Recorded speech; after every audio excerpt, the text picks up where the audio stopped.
Ô Barsi, cara, imagina o seguinte, ó, vocês têm um processo de escolha de ativos, né? Se fosse para explicar como escolher uma boa ação para comprar, qual seria o passo a passo? Bem, quando o cidadão não tem cultura de investimento, ele terá que recorrer a um profissional, evidentemente, que vai poder elucidar e transmitir as eventuais oportunidades, a oportunidade de eventuais resultados, não é isso?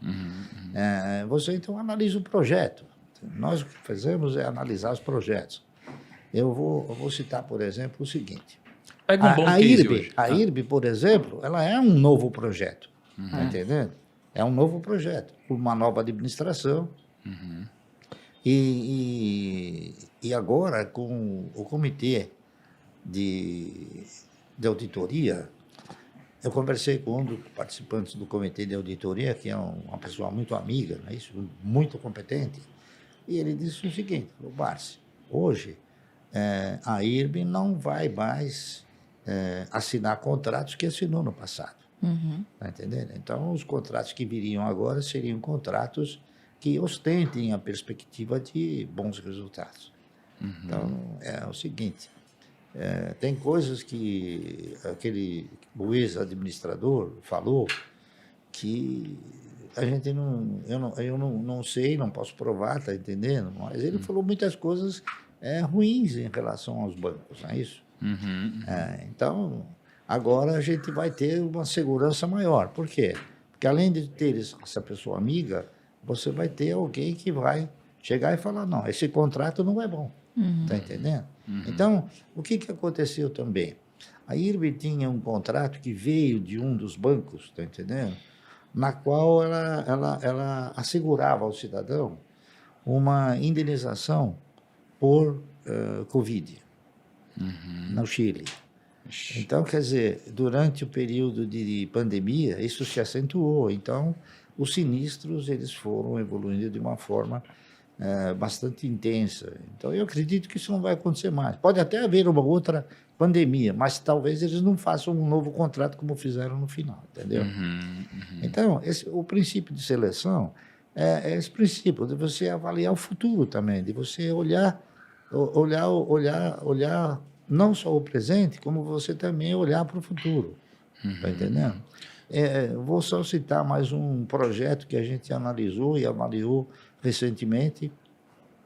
Interpreta que vai ser uma coisa muito favorável, não é isso? Recentemente, o Grupo Votorantim, eles acabaram fazendo um processo de fusão, não é isso?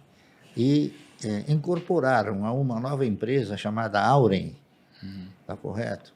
Uma estrutura hídrica, né?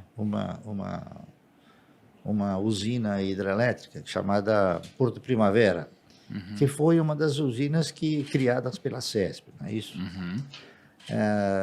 E programaram uma outra diretriz, diria melhor, não é? De não ficar somente na geração com a base hídrica, e sim partir para outras bases energéticas.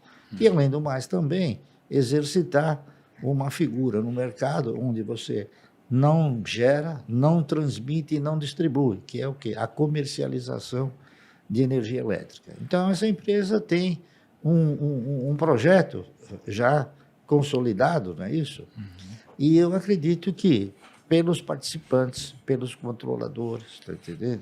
Que são o Grupo Votorantim de um lado e um grande fundo de pensão canadense, que eles venham a ter esta diretriz, este comportamento de gerar resultados e também distribuir esses resultados.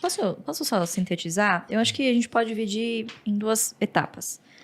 Tudo que o senhor falou aqui, né, faz parte de escolher boas empresas, que é diferente de escolher boas ações, num primeiro momento. Então, nas boas empresas, você foca primeiro em desbravar as qualidades, né, as variáveis qualitativas. Então, quem são os gestores, como funciona o projeto, para quem ela vende, né? Então, um teste para você saber se você está a par do que você tem na sua carteira é escreva em um parágrafo o que as empresas da sua carteira vendem. Você sabe explicar como funciona uma operação, para quem, quais são os insumos, né? Quais são os serviços, enfim. Se você não souber, pode ser que você tenha começado aí com o pé, né? com o pé errado. Pé né? esquerdo. Exatamente. Então, escolher primeiro uma boa empresa. E é aqui que está a boa parte do trabalho, que é o que as pessoas geralmente não fazem. A segunda fase é você tentar interpretar através do preço se esta boa empresa é um bom investimento. De novo, como eu disse, depende do preço. De nada adianta você ter uma boa empresa na sua carteira se você pagou caro por ela. E é aqui que vem, acho que um dos grandes problemas dos investidores, que são investidores de longo prazo, não por convicção, mas por acaso. O papéis que comprou lá, pô, tava na moda, o fulano, ciclano falou, a corretora Abandona tal na recomendou. carteira, Não é nem isso. Ele comprou por algum motivo que nem ele sabe qual é. Provavelmente porque ele achou que, porque subiu muito, continuaria nessa trajetória. E aí, quando o papel acaba realizando, ele não continua esse projeto. Por quê? Porque ele não tem convicção, ele não sabe por que ele comprou. Então, o preço, ele importa em muito, e muitas vezes o longo prazo, sozinho, não corrige isso. Então, preço importa, né? E aí, como que a gente vai atrás de descobrir o preço dessas boas empresas? A gente foca em fluxo de caixa. Pagar dividendo no final do dia é a empresa ter a capacidade de tirar lá no final do trimestre o que ela vai investir, usar ali de CAPEX ou para adquirir outras empresas para parte do seu crescimento, certo?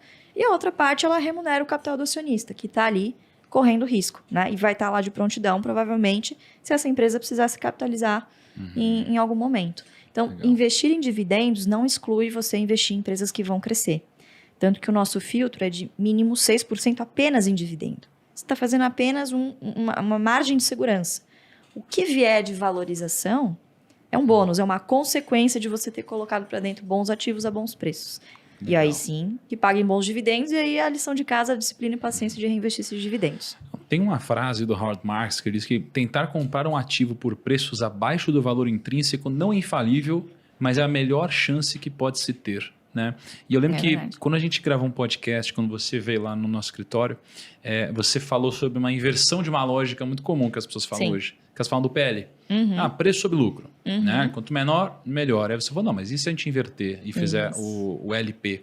Né? E aí você tem uma regra de bolso para você encontrar um preço máximo que você pode pagar para Exato. ter um dividendo mínimo que você busca. Né? Exato. Como que funciona essa lógica? A gente não está preocupado em pegar o menor preço possível, porque é impossível de você fazer isso com consistência. A gente está preocupado em não pagar caro. O que é pagar caro? Pagar por empresas que não geram fluxo de caixa suficiente para nos remunerar pelo menos X% ao ano. Né? A gente tem que lembrar que quando a gente está falando de dividendos, renda variável em geral, é difícil você comparar banana com maçã. Né? Então, comparar os 6% que a gente usa de teto com a Selic, por exemplo. Então, lá atrás, quando ele começou esse projeto, ele estabeleceu esses 6%, sabendo, claro, que a taxa de juros oscilaria para cima ou para baixo, muito provavelmente para cima, mas para estabelecer um parâmetro de comparação. Quando a gente fala em 6% mínimo de dividendos ao ano, a gente está falando de uma métrica já real, porque os dividendos, no longo prazo, são corrigidos pela inflação. Ações são ativos reais, cujos seus preços serão corrigidos, seguirão a tendência dos seus lucros. Essas empresas que estão na bolsa, teoricamente, são empresas líderes de mercado e conseguem repassar para os seus preços o custo inflacionário no longo prazo.